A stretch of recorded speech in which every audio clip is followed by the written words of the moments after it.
He's got it. James Harden with a big three. Harden goes long. Green ball fake. Layup is good and a foul. Brooklyn in the same position. Did Harden party harder than Houston could handle? After 9 seasons balling out with the Houston Rockets, James Harden quietly requested a trade from the team. Little did he know, and the team know, that news would shortly after break out, making it by far the worst kept secret in the league and dramatically decreasing Harden's trade value. At the end of the day, he still got his wish and somehow landed on the Brooklyn Nets. But does Harden party harder than the Houston Rockets can handle? Today, we'll take a look at the James Harden trade request saga in Houston and what the Brooklyn Nets can do to maximize Harden's on-court talents. But before we get right into it, don't forget to leave a like on this video, subscribe to our channel, and turn on those post notifications. The James Harden paradox.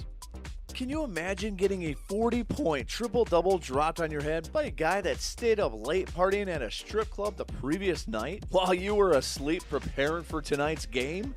That's something James Harden has done multiple times throughout the years. This season is a bit different with the corona, but the story is similar.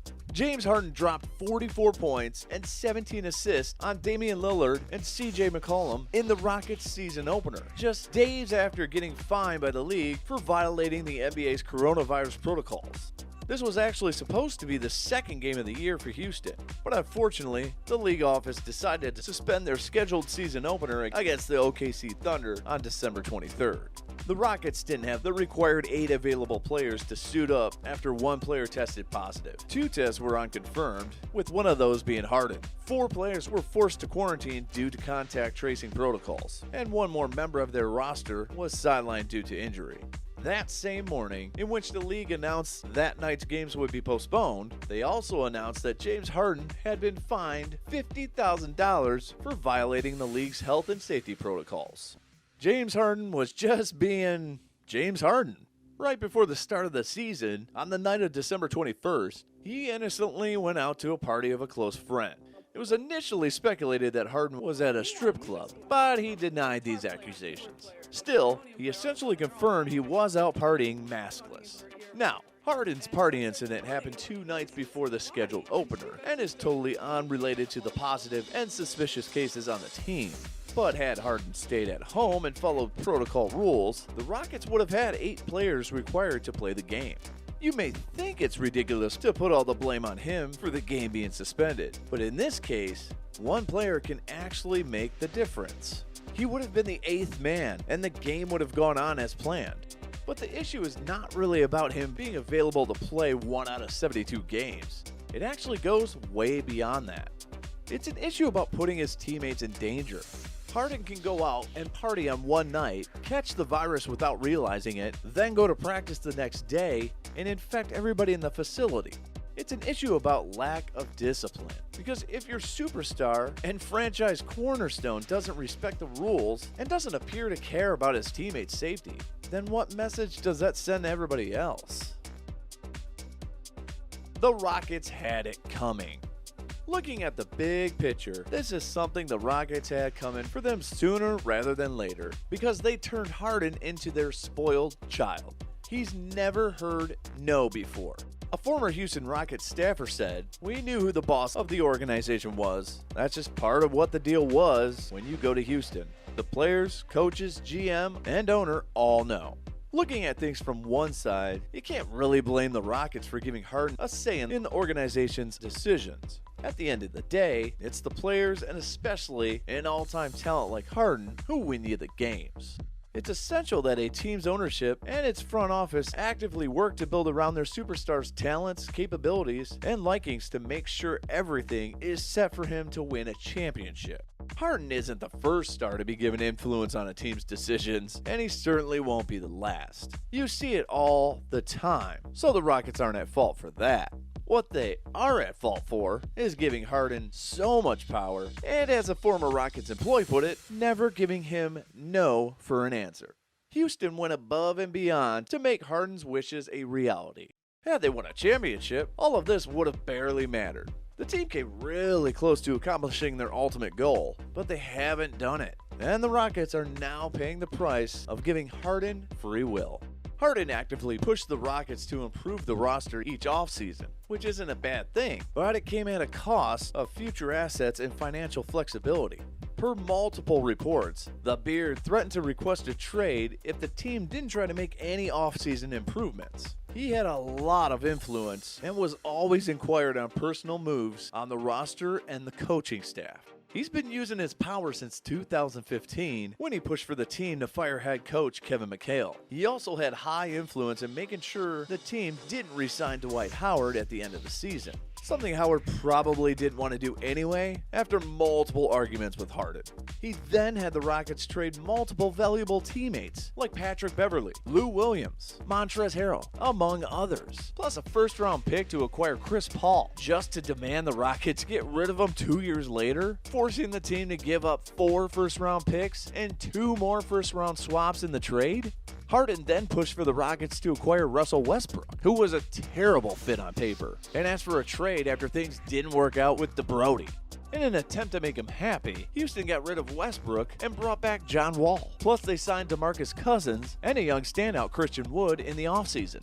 Harden still isn't happy, but it's the Rockets' fault for granting all his requests without hesitation.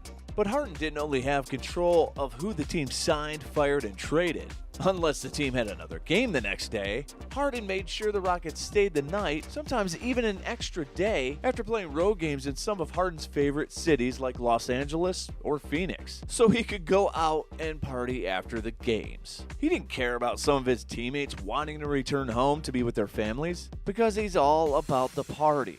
And if the Rockets had 2 or 3 days in between games, it was likely Harden would call for an off day and fly in a private jet to Las Vegas or a different city to party. Every year after the All-Star game, he'd be excused from the first practice after the break to go and party. A member of last year's Rockets coaching staff summed it up best when he said, "If they have multiple days off, everybody knows James is going to fly somewhere else and party. But he's going to come back and have a 50-point triple-double, so they're okay with it." Houston's last straw. But after standing Harden's rather unprofessional behavior for years, things have come to a turning point. The Beard requested a trade before the start of the season, and as much as he wants to claim he's focused on the Rockets and not any outside noises, his attitude doesn't reflect any of that. Sure, he's still playing like one of the elite superstars of the league and cooperating with his new star teammates. But what message does his stubbornness for refusing to give up the party life send to possibly interested teams? His trade value is already low because everybody knows he wants out of Houston. The fact that there are very few teams who can offer a player or a package of players that would truly intrigue the Rockets makes things even harder. Add in the fact that he's showing zero accountability and responsibility, and he's damn near untradeable. He and the Rockets were both lucky that the Nets were willing to mortgage their future for him. His lack of accountability has hurt the team for years. Chris Paul's 2 years in Houston were the closest the team ever really got to the NBA Finals, as well as the 2 seasons when Harden was pushed to his absolute limits most often. That's what Chris Paul does. He holds teammates accountable. He doesn't care if you're a star or if you're a role player. He will push you, and chances are he will make you better both on and off the court. CP3 is a winner. Look at what happened in Houston. Look at what happened when he was traded to OKC Thunder. Look at what's happening in Phoenix right now. What can the Rockets do to fix things? One of Paul's reported biggest frustrations with Harden was his apparent lack of interest in getting involved on offense when the ball isn't in his hands. Go back and watch clips of the 2017 Rockets and pay close attention to when Harden doesn't have the ball. You can bet he's ball watching in the corner or standing a couple feet behind a three-point line on the wing. Russell Westbrook has a similar tendency, which is why the Russ-Harden partnership was always going to turn out horribly. But can you imagine how much more lethal Harden would be if he used backdoor cuts, off-ball screens, or pin downs to get himself open? He hasn't because his ISO-heavy style of play has worked well in the regular season. He's led the league in scoring, in assists, won an MVP, but he has no true postseason success to account for it. And he won't until he gives up his stubbornness. We don't have a clue how Harden thinks playing for the Nets will work out well, because he'd have fewer touches, fewer shots, and he certainly won't be dribbling the basketball 86 times each possession as he does in Houston. He had a nice debut game with a triple-double, but Brooklyn was playing a terrible Orlando Magic, and the team was still without Kyrie Irving. When Paul challenging Harden became a repetitive thing, Harden simply went to the front office and demanded they get rid of him. And they did, no questions asked. That's why the Rockets were almost screwed. Now, good luck to the Brooklyn Nets trying to manage both Harden and Irving, who are two of the league's biggest drama queens. The Rockets lost all control of Harden years before he asked for a trade. They slowly relinquished any control over him. With every passing day, they didn't set any limits. Brooklyn took a chance with him, but as things stand right now, Harden has only been good enough to win regular season games. How does he change that? With discipline. A discipline that includes both on and off the court matters. Opening his mind to play team basketball and partying only when it's appropriate. But as we said, that's easier said than done with him. His tenure in Brooklyn will end up revealing his true colors. Whether he's truly committed to winning a championship, or if he still only cares about counting stats and going out to party. Will Harden ever win a championship? Can the Nets instill any discipline in him? Make sure to comment down below. And if you enjoyed today's video, make sure you hit that like button, subscribe to our channel, and turn on those post notifications to watch more amazing NBA content as soon as it drops. Thanks for watching, and we'll see you for the next one.